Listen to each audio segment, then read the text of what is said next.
एक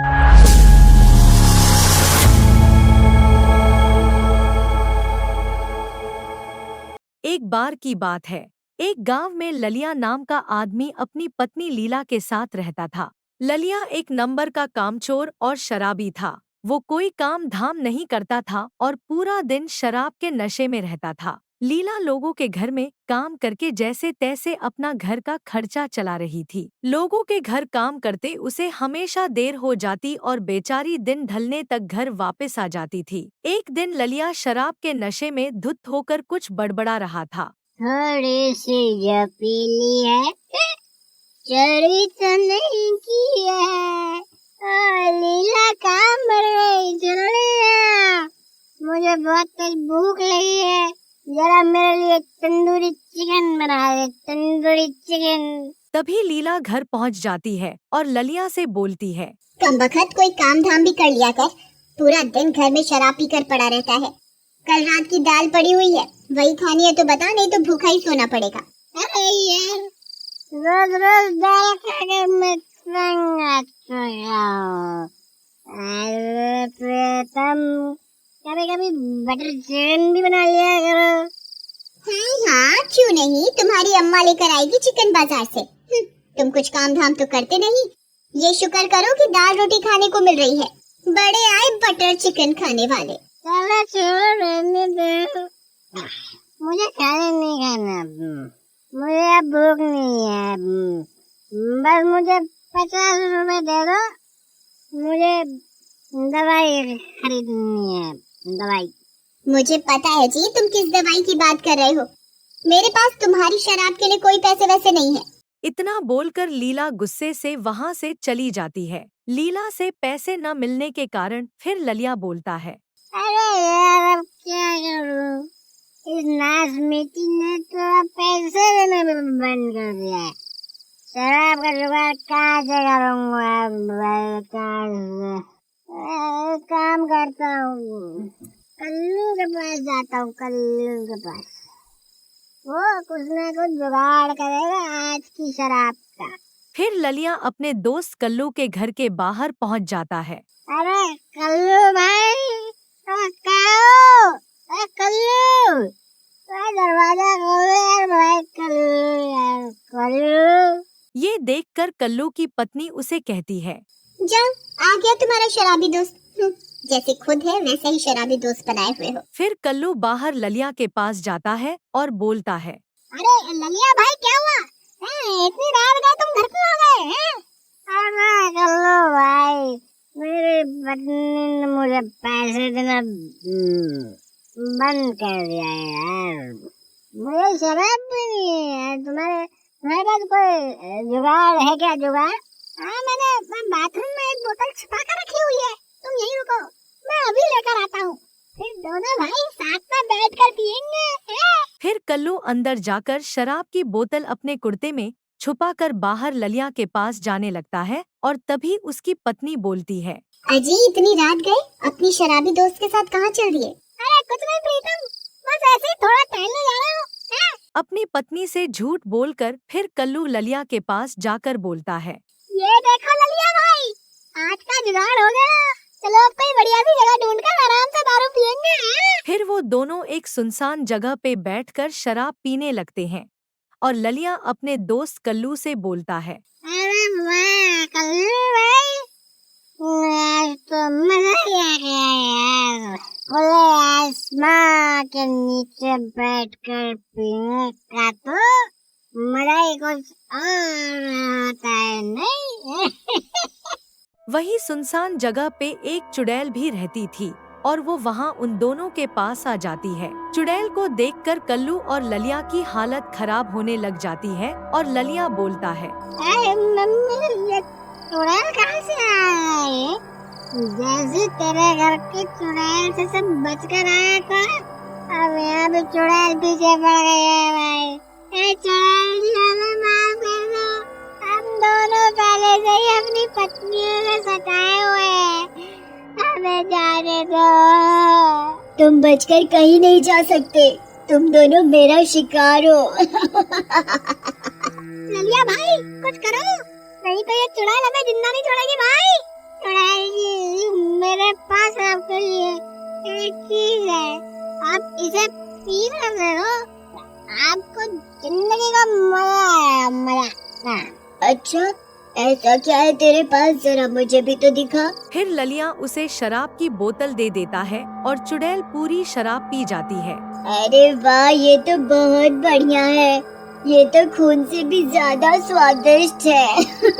कुछ ही देर में चुड़ैल शराब के नशे में झूमने लगती है और बोलती है, अरे वाह वाह, ये पीकर तो वाकई में जिंदगी का मजा आ रहा है।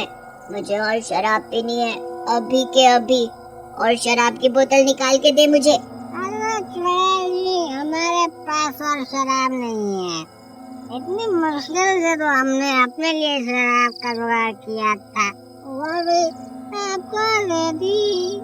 ठीक है, अगर शराब नहीं दे सकता तो मरने के लिए तैयार हो जा। अरे चुड़ैल जी, हमें छोड़ दो, हमें आज रात का वक्त दो, हम आपके लिए और शराब की बोतल ले आएंगे, आज हमें जाने दो। ठीक है, आज मैं तुम्हें जाने देती हूँ, लेकिन याद रहे कल इसी समय शराब की बोतल लेकर आ जाना, नहीं तो मैं तुम्हें ढूंढती हुई तुम्हारे घर पहुँच जाऊंगी। फिर वो दोनों फटाफट वहाँ से घर की तरफ भागते हैं। अरे कल्लू भाई, हम ये किस मुसीबत में पड़ गए यार, हम शराब खरीदने के पैसे कहाँ से लाएंगे? तभी कल्लू की पत्नी सुमन वहाँ आ जाती है और कहती है, अजी क्या हुआ, तुम दोनों इतने घबराए हुए क्यों? फिर कल्लू अपनी पत्नी को पूरी बात बताता है। अरे वाह, शराब पीने का इतना अच्छा बहाना कहाँ से ढूंढ कर लाए हैं जी? मैं क्या तुम्हें बेवकूफ दिखाई देती हूँ? मेरे पास तुम्हारी शराब के लिए कोई पैसे नहीं है। ललिया भाई, यहाँ तो दाल भी नहीं जलने वाली, चलो तुम्हारे घर चलते हैं, क्या पता लीला भाभी हमारी मजबूरी को समझ जाए। फिर दोनों ललिया के घर की तरफ चल देते हैं। वहाँ ललिया की पत्नी लीला पूरे गुस्से में होती है और हाथ में झाड़ू लेकर घर के दरवाजे पर ललिया का इंतजार कर रही होती है। आने दो आज इस शराबी को, आज तो मैं इसे घर में ही नहीं घुसने दूंगी। काफी देर के बाद ललिया और कल्लू वहाँ आ जाते हैं और ललिया आवाज लगाता है, अरे प्रियतम, दरवाजा खोलो, मैं हूँ प्रियतम। प्रियतम, हो गई क्या?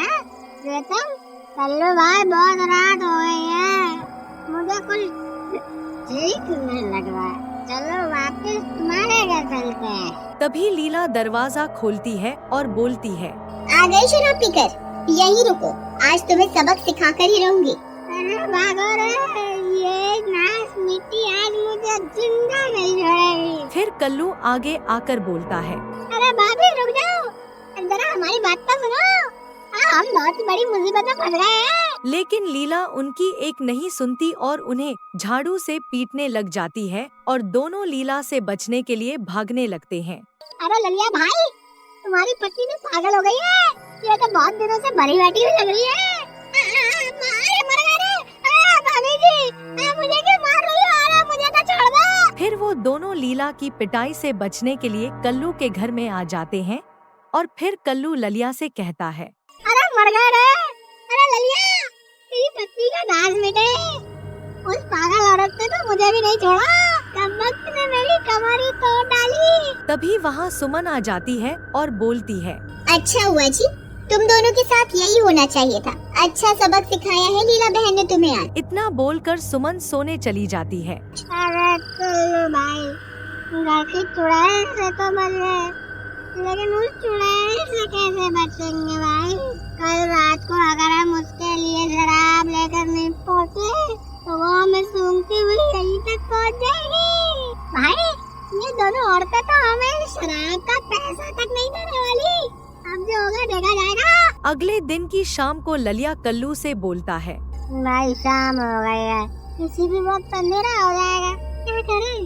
तुम्हें क्या लगता है वो चुड़ैल सच में हमें सूंघती हुई यहाँ तक आएगी? पता नहीं भाई, भगवान से दुआ करो कि ऐसा ना हो भाई। फिर वो रात होने से पहले घर में पड़ा एक कंबल लेकर उसमें छुप जाते हैं और सुमन उन्हें देखकर बोलती है, अरे ये तुम दोनों क्या कर रहे हो? इस कंबल के नीचे क्यों छुप गए हो? तभी उन्हें चुड़ैल की आवाज सुनाई देती है। अरे मर गए रे, वही हुआ जिस बात का डर था। अजी ये कैसी आवाजें हैं जी? फिर सुमन खिड़की से बाहर देखती है। वहाँ बाहर उसे चुड़ैल दिखाई देती है जो किसी की तलाश में घूम रही होती है। अजी बाहर तो एक चुड़ैल है, वो किसी को ढूंढ रही है। अरे मर गए रे, ये कमबख्त तो सच में हमें सूंघती सूंघती यहाँ पहुँच गई। अब क्या करें? तभी चुड़ैल उन दोनों को सूंघती हुई उनके घर के दरवाजे के आगे पहुंच जाती है और दरवाजे पर जोर जोर से पैर मारने लग जाती है और बोलती है, खोल दरवाजा, मैं तुम दोनों को सूंघ सकती हूँ। मुझे पता है तुम दोनों इसी घर में छिपकर बैठे हुए हो। मुझे शराब चाहिए, अभी के अभी शराब दो मुझे, नहीं तो किसी को जिंदा नहीं छोड़ूंगी। अरे चल लो भाई, कुछ करो, नहीं तो ये दरवाजा तोड़कर अंदर आ जाएगी। इसे शराब दो, वरना आज हम जिंदा नहीं बचने वाले। भाई घर में एक बूंद भी शराब नहीं है, मैं शराब कहाँ से लाऊं? तभी सुमन को एक आइडिया आता है और वो रसोई की तरफ जाती है और एक खाली शराब की बोतल में मिट्टी का तेल भर के ले आती है। फिर वो उसे बाहर दरवाजे पर खड़ी चुड़ैल को दे देती है। चुड़ैल भी उस बोतल में पड़े मिट्टी के तेल को शराब समझकर पी जाती है। अरे नहीं, ये क्या था? इसका स्वाद तो बिल्कुल अलग था, ये शराब नहीं थी। तभी सुमन एक जलती हुई मशाल लेकर आती है और दरवाजा खोलते ही उसे चुड़ैल की तरफ फेंक देती है। मिट्टी का तेल चुड़ैल के कपड़ों और शरीर में होने की वजह से उसे आग लग जाती है और देखते ही देखते चुड़ैल जलकर राख हो जाती है। उस दिन के बाद से कल्लू और ललिया दोनों शराब पीना बंद कर देते हैं। दोस्तों, आपको ये कहानी कैसी लगी? कृपया हमें कमेंट बॉक्स में जरूर बताएं। इस वीडियो को लाइक और अपने दोस्तों के साथ जरूर शेयर करें और ऐसी ही और मजेदार कहानियां देखने के लिए हमारे YouTube चैनल टीन्स टून्स को अभी सब्सक्राइब करें। धन्यवाद।